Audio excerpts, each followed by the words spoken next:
Lots of people want to get into the special events industry, but not many people realize that 30 or so years ago, there really wasn't an industry to get into.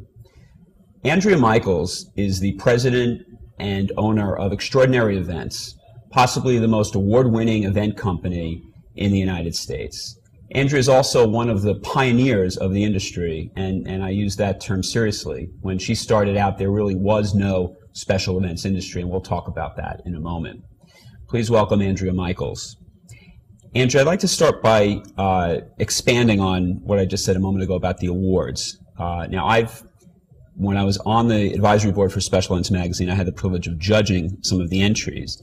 And without fail, whenever I saw one of those white Extraordinary Events binders, it was the case study for how to put a presentation together, how to submit for an award.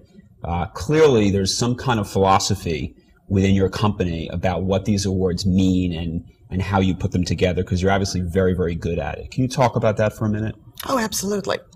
When we create an event to begin with, we think of it as a potential award winner, no matter how big or small it is. And we try to design it as if it's going to be entered for some kind of an award. And that also puts a different spin on how we do an event. When we actually finish the event, we start writing the award submissions for the category that it might be in.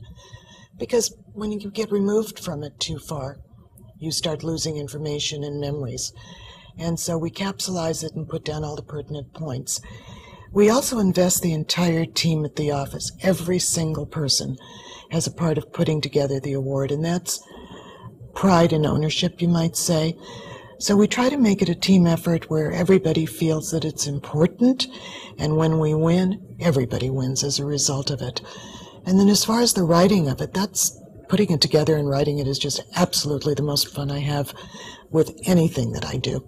It's like, okay, on the times when I've been a judge, I would always know when someone was judging my award because somewhere I would hear someone laughing.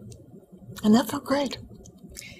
I think the most interesting takeaway for me is that I know when I ran my event company, we used to think about it after the fact. If we did a really, really cool event, we would say, let's submit that.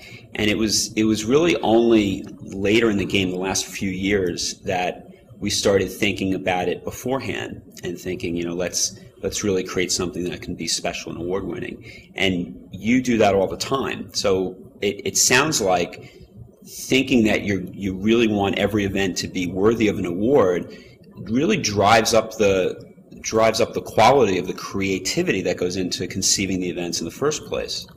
Well, imagine if you can that you're sitting around a table, you've got a client who's given you a project, and you want to come up with a proposal. So you go into your files and you dig up something you've done before because it sounds right. It's not going to win an award. But when you start thinking about, okay, what's going to happen when the judges look at it? They'll look at it to see what's new, what's different, what's challenging, what's unique. Well, then that's what you want in your proposal to your client. You want to take risks, you want to have fun, and you want to stand out. And standing out is really important. That's the competitive edge.